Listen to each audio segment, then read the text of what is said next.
बिस्मिल्लाहिर्रहमानिर्रहीम। मैं हूं प्रोफेसर शिराज सागर और आप देख रहे हैं मेरा चैनल गुफ्तार एकेडमी।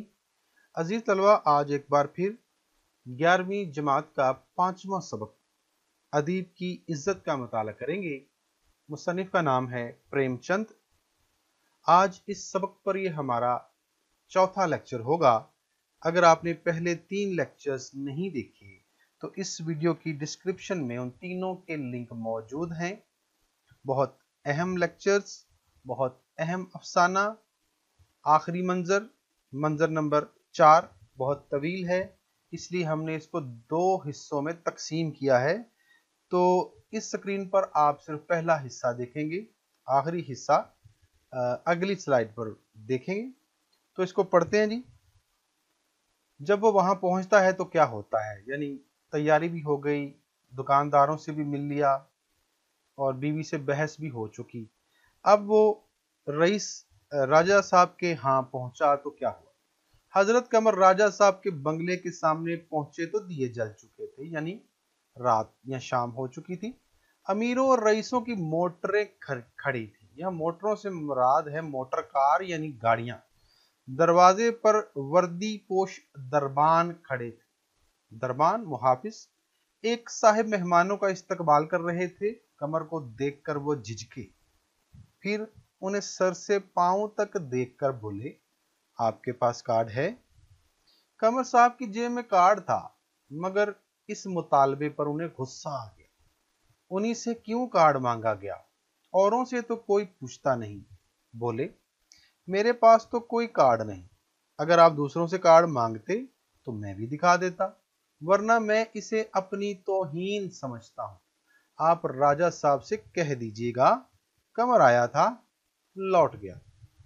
वो बोले, नहीं नहीं जनाब, अंदर चलिए, आपसे तारुफ ना था, मुआफ फरमाइए। आप ही जैसे असहाब से तो महफिल की रौनक है। खुदा ने आपको वो कमाल अता फरमाया है कि सुबहान अल्लाह।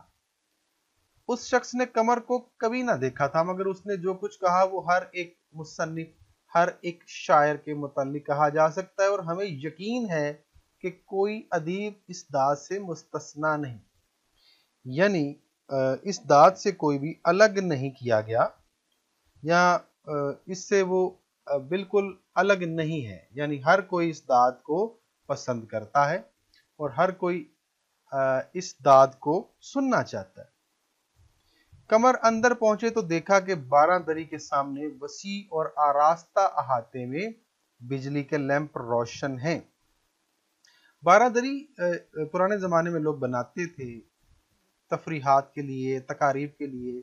उसके 12 दरवाजे होते थे, उसको 12 दरी जो है कहा जाता था। वसी यानी बहुत फैला हुआ, बहुत कुशादा और आरास्ता सजा हुआ। वस्त में एक हौज है और हौज में संगे मरमर की परी। हौज यानी एक तालाब, संगे मरमर की परी यानी पत्थर की एक मूरत, परी की मूरत बनाई गई है। परी के सर पर फुवारा, फुवारे की फुवारे रंगीन लैंपों से रंगीन होकर ऐसी मालूम होती थी जैसे कौसे किजा पिघल कर रिस रहा हो, यानी टपक रहा हो। हौज के चारों तरफ मेजें लगी थी, मेजों पर सफेद पोश, उन पर खूबसूरत गुलदस्ते। कमर को देखते ही राजा साहब ने खैर मकदम किया, यानी इस्तकबाल किया। आइए आइए, अब के आपकी नज्म देखकर तो दिल खुश हो गया। मुझे मालूम न था इस शो में आप जैसे रतन भी छुपे हुए हैं। रतन यानी मोती, कीमती मोती। फिर बैठे हुए हबाब से उनका तारुफ करवाने लगे। आपने हजरत कमर का नाम तो सुना होगा, वो आप ही हैं। क्या शीरीनी है, क्या जिद्दत है, क्या तखय्युल है, क्या रवानी है, क्या नुदरत है कि वाह, मेरा मेरा दिल तो आपकी चीजें पढ़कर नाचने लगता है।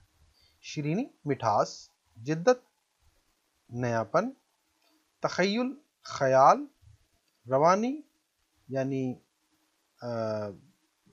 सलासत भी कह सकते हैं आप इसको, यानी बगैर किसी रकावट के कोई चीज चलती जाए, या आसान लफ्जों में आप बहाव को कह सकते हैं। तो उनकी तहरीर में भी बहाव या रवानी की कैफियत थी। नुदरत, जिद्दत और नुदरत तकरीबन एक ही बात। ایک साहब ने जो अंग्रेजी सूट में थे कमर को ऐसी निगाहों से देखा गोया वो चिड़ियाघर का कोई जानवर हो और बोले, आपने अंग्रेजी शायरी का भी मुताला किया है? बायरन, शैले, टेनिसन, ये 3 शायरों के नाम हैं। कमर ने बेइतनाई से जवाब दिया, जी हाँ, थोड़ा बहुत देखा है, यानी लापरवाही से। आप इन उस्तादाने फन की किताबों में से किसी का तर्जुमा कर दें तो आप अपनी जुबान की बड़ी खिदमत करें। कमर अपने आप को बायरन शैले से जो बर कम न समझते थे बोले, हमारे यहाँ रूहानियत का अभी इतना फुकदान नहीं हुआ कि मगरबी शायरों से भीख मांगे। यहाँ रूहानियत का जिक्र आ गया। रूह की एक खासियत को भी रूहानियत कहते हैं, लेकिन यहाँ दिल में जन्म लेने वाले लतीफ जज्बात एहसासात की बात की जा रही। फुकदान, कमी होना। मेरा ख्याल है कि कम से कम इस मजमून में हम अब भी मगरब को बहुत कुछ सिखा सकते हैं। मजमून कौन सा? यानी रूहानियत का। अंग्रेजी पोश साहिब ने कमर को पागल समझा। राजा साहब ने कमर को ऐसी निगाहों से देखा गोया कि वो कह रही हो, जरा मौका और महल देखकर बातें करो, और बोले, अंग्रेजी लिटरेचर का क्या कहना, शायरी में तो उसका जवाब नहीं। मौका और महल, मौका और मकाम देखकर बात किया करो। अंग्रेजी पोश बोला, हमारे शायरों को अभी तक इतना भी नहीं मालूम कि शायरी के क्या मानी है। वो अभी तक हिजर विसाल को शायरी का मुंतहाई मकसूद समझे बैठे हैं। हिजर जुदाई, विसाल मिलन या मुलाकात। तो आशिक और महबूब के दरमियान जो मुलाकात और जुदाई होती है उसकी बात की जा रही है, उस कैफियत की। मुंतहाई मकसूद यानी इंतहाई मकसद, आखिरी मकसद। कमर ने ईंट का जवाब पत्थर से दिया, मेरा ख्याल है कि आपने हिंदुस्तानी शोरा का कलाम अभी तक देखा ही नहीं, और अगर देखा है तो समझा नहीं।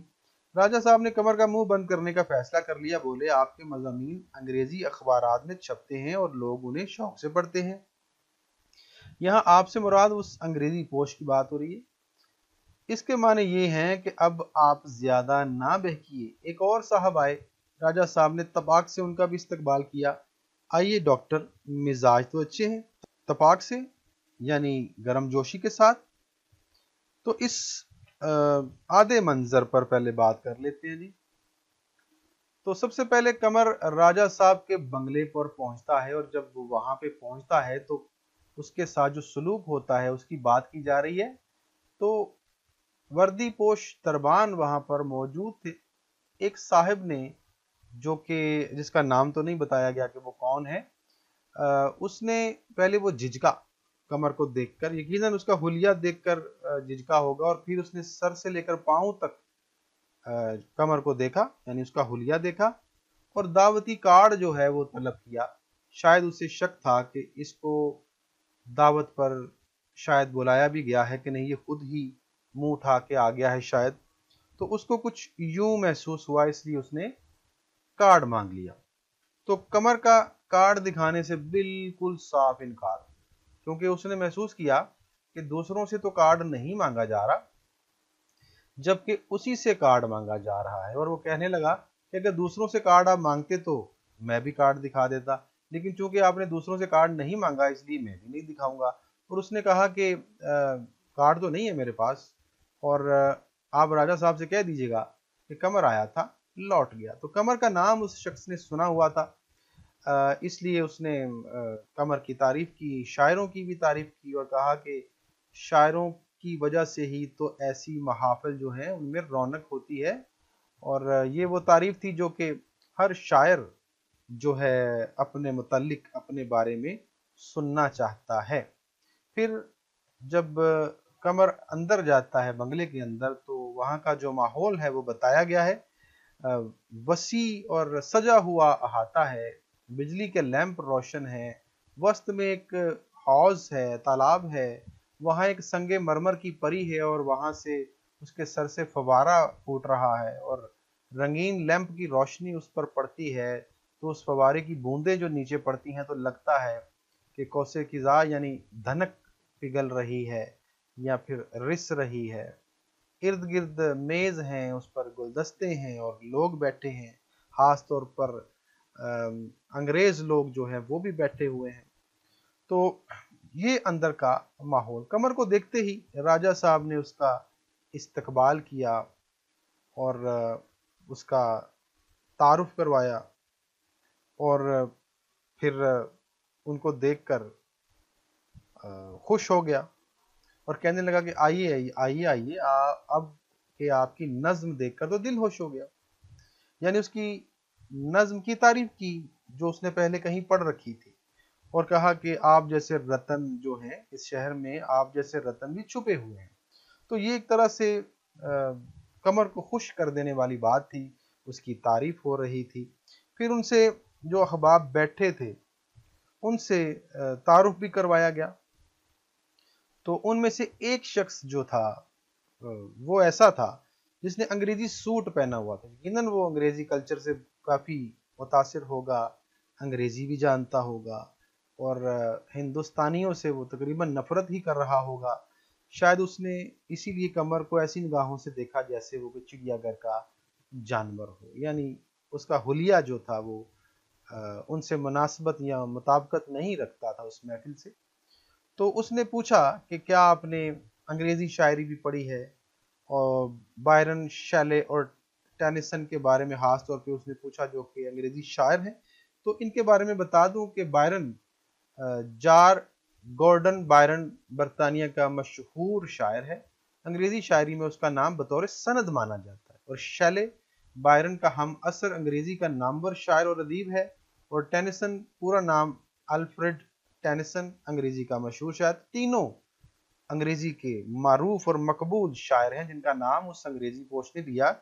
اور قمر سے پوچھا کہ کیا آپ نے ان شاعروں کو خاص طور پر پڑھا ہے جو انگریزی شاعری کرتے ہیں؟ تو قمر نے بڑی بے اتنائی سے جواب دیا کہ جی ہاں، تھوڑا بہت پڑھا ہے۔ اور پھر اس انگریزی پوش نے کہا کہ آپ ان استادوں کی کتابوں کا ترجمہ کر دیں تو آپ اپنی زبان کی بڑی خدمت کریں۔ تو یہاں ایک بات عزیز طلبہ یاد رکھیے گا کہ اس زمانے کے کچھ لوگ جو انگریزوں کے وفادار تھے اور بہت زیادہ تھے، وہ انگریزی کلچر سے بہت زیادہ متاثر اور مرعوب تھے۔ انگریزی ثقافت پورے طور پر ہندوستان پر غالب آ چکی تھی۔ اس میں ان کی زبان انگریزی، ان کا لباس، ان کا رہن سہن، ان کی تعلیم، اور ان کے جو زندگی کے معیارات ہیں وہ سب، ان کے تہوار، ان کے خاص دن، ان کے کھیل، یہ سب کچھ ہندوستان میں سرایت کر چکا تھا۔ اگر کہا جائے کہ وہ مکمل طور پر غالب آ چکے تھے یا انگریزی ثقافت اس کی خاکمیت ہو چکی تھی تو یہ غلط نہ ہوگا۔ یہ انگریزی پوش بھی ایسا ہی ایک ہندوستانی تھا جو آدھا ہندوستانی تھا اور آدھا انگریز تھا، ان سے مرعوب تھا، ان کی شاعری کو پسند کرتا تھا، ہندوستانی اردو شاعری کو ناپسند کرتا تھا۔ اس لیے اس نے کہا کہ آپ ان استادوں کی شاعری کا ترجمہ کریں تو آپ اپنی زبان کی بڑی خدمت کریں۔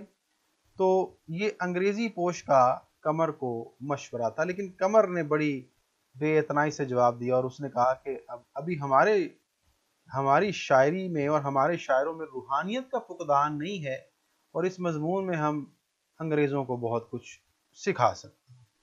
تو یہ کہنا تھا تو اس انگریزی پوش نے قمر کو پاگل سمجھا، اور راجہ صاحب نے قمر کو ایسی نگاہوں سے دیکھا جیسے اسے کہہ رہے ہوں کہ ذرا موقع دیکھ کر بات کیا کرو، اور بات کو ٹالنے کے لیے اس نے کہا کہ انگریزی لٹریچر کا کیا کہنا، شاعری میں تو اس کا جواب ہی نہیں ہے۔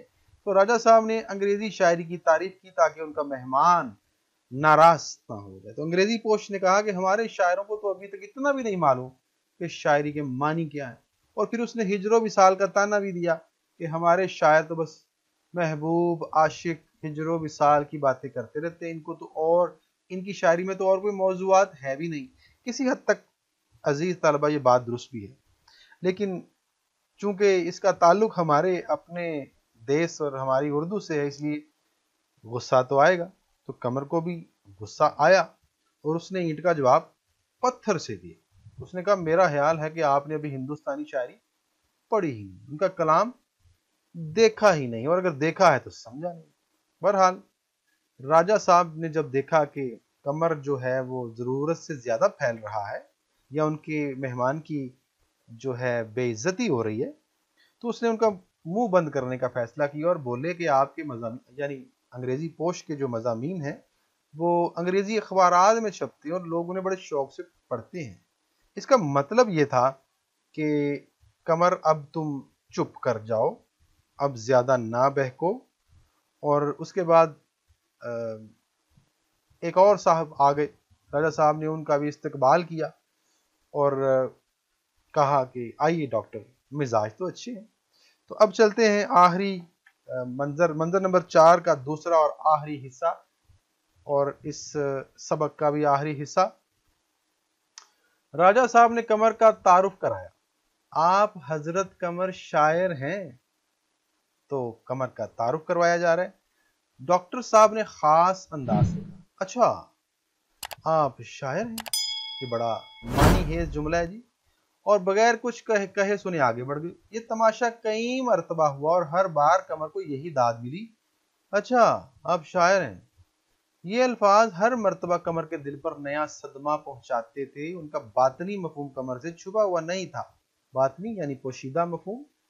आम फहम अल्फाज में ये मतलब था, तुम अपने ख्याली पुलाव पकाते हो पकाओ, तुम्हारा यहाँ क्या काम, तुम्हारा इतना हौसला कि इस महफिल में चले आओ।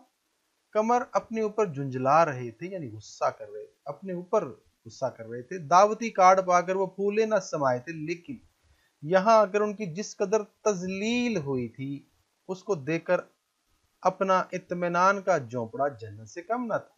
उन्होंने अपने आप को तान की, खुद को ताना दिया, बुरा भला कहा, तुम्हारे जैसे इज्जत के हवसमंदों की यही सजा है। अब तो आंखें खुली कि तुम कितनी इज्जत के मुस्तहिक हो। तुम खुद इस गरजमंद दुनिया में किसी के काम नहीं आ सकते। तुम्हारा वकील तुम्हारा इख्तराम क्यों करे, तुम उनके मुवक्कल नहीं हो सकते, यानी वकील करने वाले को मुवक्कल कहते हैं। डॉक्टर और हकीम तुम्हारी तरफ क्यों देखें, उन्हें बगैर फीस के तुम्हारे घर आने की जरूरत नहीं। तुम लिखने के लिए बने हो, लिखते जाओ। इस दुनिया में तुम्हारा और कोई मसरफ नहीं, तुम्हारा और कोई इस्तेमाल नहीं है। यकायक लोगों में हलचल मच गई। आज का जलसा जिन साहिब के एजाज में था वो यूरोप से कोई बड़ी डिग्री लेकर आए थे। राजा साहब ने लपक कर उनसे हाथ मिलाए और कमर से बोले, आप अपनी नज्म तो लाए होंगे। कमर ने जवाब दिया, मैंने कोई नज्म तैयार नहीं की। तो उसने जानबूझकर, वो बेजार हो गया था, उसे तजलील महसूस हो रही थी, इसलिए उसने कह दिया कि मेरे पास कोई नज्म नहीं। तो राजा साहब कहते हैं, सच अब तो आपने गजब ही कर डाला। अरे भले आदमी, तो अब ही बैठकर कोई चीज लिख लो, दो चार शेर ही हो जाए, ऐसे मौका पर नज्म का पढ़ा जाना लाजमी है। तो कमर कहता है, मैं इस कदर जल्द कोई चीज नहीं लिख सकता। राजा साहब कहते हैं, मैंने बेकार इतने आदमियों से आपका तारुफ करवाया। बिल्कुल बेकार। अरे भाईजान, किसी पुराने शायर ही की कोई चीज सुना दीजिए, यहां कौन जानता है। जी नहीं, मुआफ फरमाइए, मैं भाट या मैं राशि नहीं हूं। ये कहते कहते हजरत कमर वहां से चल दिए, यानी वो वहां से चल दिए। घर पहुंचे तो उनका चेहरा खिला हुआ था। सकीना ने खुश होकर पूछा, इतनी जल्दी क्यों कर चले आए। मेरी वहां जरूरत न थी। चेहरा खिला हुआ है, खूब इज्जत अफजाई हुई होगी, ऐसी कि ख्वाब में भी उम्मीद ना थी। खूब खुश हो रहे हो, इसलिए कि आज मुझे हमेशा के लिए सबक मिल गया है, मैं चिराग हूं और जलने के लिए हूं। मैं ये बात भूल गया था, मगर खुदा ने मुझे ज्यादा भटकने ना दिया। मेरा ये झोंपड़ा ही मेरे लिए जन्नत है। मैंने आज समझ लिया कि अदबी हिदमत पूरी इबादत है। ये बड़ा अहम जुमला है जी। तो आखिरी कुछ निकात देखते हैं जी। तो अब राजा साहब जो है वो उसका मुंह बंद कर चुके थे कमर का, कि अब ना बहको। अब उसने अंग्रेजी पोश के मजामीन की तारीफ भी कर दी थी। फिर राजा साहब ने तारुफ करवाया कमर का कि आप हजरत कमर शायर हैं। तो डॉक्टर साहब ने सुनकर कहा, अच्छा आप शायर हैं। तो उस महफिल में कमर को बहुत सारे लोगों ने जब उसके बारे में लोगों ने जाना कि आप शायर हैं, तो ये जुमला बार बार कमर को सुनना पड़ा कि अच्छा आप शायर हैं। وہ इनका बातनी यानी छुपा हुआ मफहूम जानता था। वो समझता था कि मुझ पर तंज किया जा रहा है, मुझे बड़ी हैरानी से देखा और मेरे बारे में सुना जा रहा है। तो इसका बातनी मफहूम क्या था, ये वो बखूबी जानता था, और उसके दिल पर एक सदमा जो है पहुंचाया जा रहा था, ये जुमला सुना सुना कर। इसका मतलब यही था कि तुम अपने ख्याली पुलाव जो है वो पकाते हो तो पकाओ, इस महफिल में तुम्हारा भला क्या काम, और तुम्हारा इतना हौसला कि हम रईसों और अमीरों की महफिल में चले आओ, और वो भी इस हुलिये में। तो कमर को खुद पर गुस्सा आ रहा था, अपनी तजलील महसूस हो रही थी, वो खुद को बुरा भला कह रहे थे और ताना दे रहे थे कि तुम्हारे जैसे हवसमंदों की यही सजा है, तुम्हें जो इज्जत व इकराम और शोहरत की भूख है, तो तुम्हारा यही इलाज है कि लोग तुम्हारे साथ यही सलूक करें।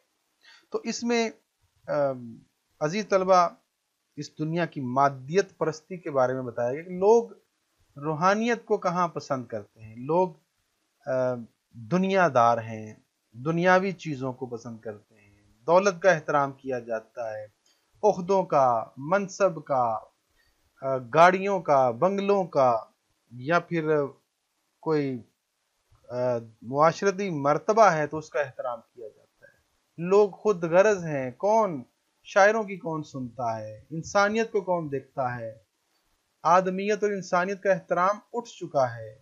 यही वजह थी कि कमर, ना तो कमर की शायरी के बारे में किसी ने जानने की कोशिश की, ना उसकी इंसानियत के बारे में, ना उसकी शाइस्तगी के बारे में, ना उसकी आदात व अतवार के बारे में। अगर किसी ने देखा तो उसका हुलिया देखा, उसके कपड़े देखे, और शायरों को वैसे भी बहुत बुरी निगाह से लोग देखते थे कि ये किसी काम के नहीं है।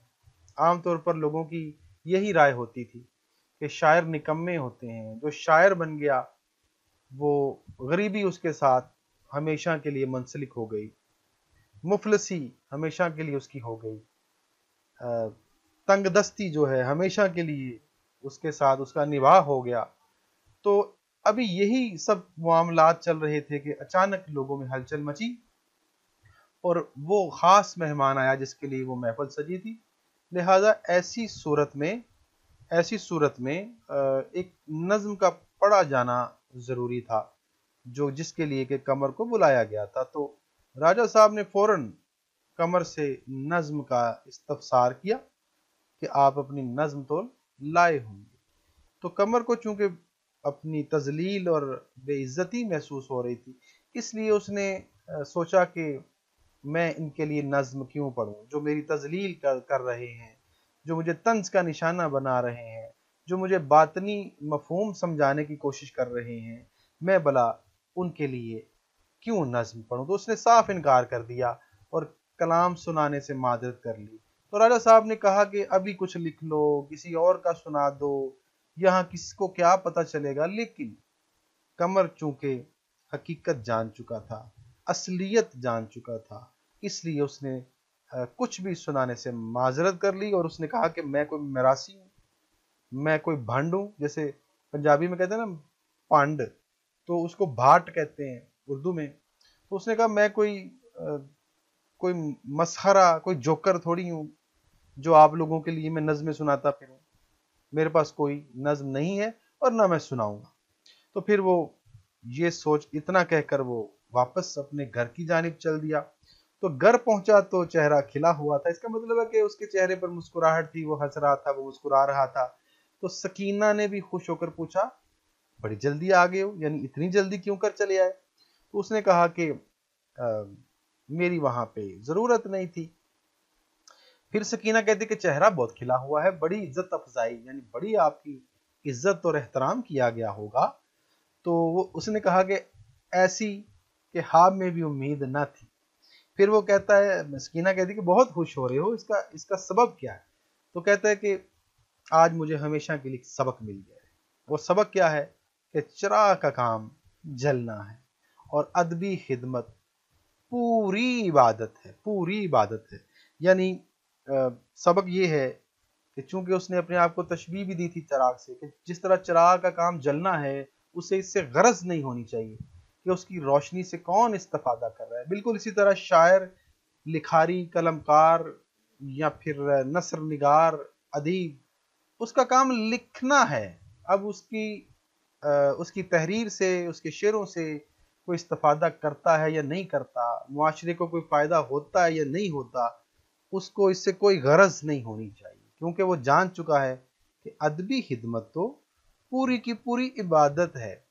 और याद रखिए अजीज तलबा कि इबादत जो है, इसका सिला कोई किसी से नहीं लेता, इसका सिला सिर्फ अल्लाह ताला देता है। तो शायर ने, प्रेमचंद ने इस सबक में अदबी खिदमत को इबादत का दर्जा दिया है। तो इसमें बहुत कुछ है जो हमारे समझने के लायक है। और एक तो ये कि हमें अगर लिखना है तो शौक की हद तक लिखें, उसको ज़रिया रोज़गार ना बनाएं। फिर इसमें तबकाती कशमकश भी है, अमीरों रईसों की बातें हैं जो गरीबों को और ख़ास तौर पे अदीबों को तनकीद और तंज का निशाना बनाते हैं, और अपने हम पल्ला लोगों को ही अपने पास बैठने का मौका देते हैं, और बाकियों को, जिनका लिबास अच्छा नहीं होता, उनको बुरा समझते हैं, किसी का दिल नहीं देखते, किसी का बातन नहीं देखते, बस ज़ाहरी हुलिया जो है उसी को अहमियत देते हैं, और उसी की हमारे मुआशरे में अहमियत है। या आसान लफ्ज़ों में कहा जाए कि हमारे मुआशरे में दौलतमंदों की अहमियत है, या फिर ओहदेदारों, इक़्तिदार वालों, बड़ी बड़ी गाड़ियों वालों, बंगले वालों, कोठियों वालों, या फिर ऐसे लोग जिनका कोई ख़ास मर्तबा है, कोई मनसब है, या फिर हुकूमत में हैं, ऐसे लोगों की इज़्ज़त होती है। ऐसे लोगों की लोग बहुत ज़्यादा इज़्ज़त करते हैं, खिदमत करते हैं, इनाम व इकराम या फिर कम से कम अच्छे लफ्ज़ों से उनको याद करते हैं, उनकी आवभगत करते हैं, हार पहनाते हैं, दावतें करते हैं, उनके आगे पीछे घूमते हैं, उनकी चापलूसी करते हैं, खुशामद करते हैं। तो मुख्तसरन ये कि इंसान को नहीं देखा जाता, उसके ज़ाहरी हुलिये और दौलत को देखा जाता है, उसके रहन सहन और लिबास को और रुतबे को देखा जाता है। तो आखिर में दो हवाला जात और फिर आपसे इजाज़त। किसी दाना का कौल है, ये कौम नहीं, कौल लफ्ज़ है, ये किताबत की गलती है, कि अमीर आदमी अपनी अना की तस्कीन के लिए गरीब का मजाक हमेशा से उड़ाता चला रहा है। और आखिर में एक और सैयद अली हजवेरी का फरमान है, जहां तुम्हारी इज्जत का लिहाज ना होता हो वहां हरगिज ना जाओ। और आखिरी एक शेर के साथ मैं आपसे इजाजत चाहूंगा। इस लेक्चर का एहतताम हो चुका। जिंदगी शम्मा की मानिंद जलाता हूं नदीम, बुझ तो जाऊंगा मगर सुबह तो कर जाऊंगा। अजीज तलबा, अपनी दुआओं में याद रखिएगा। अब तक के लिए इतना ही। खुदा हाफिज।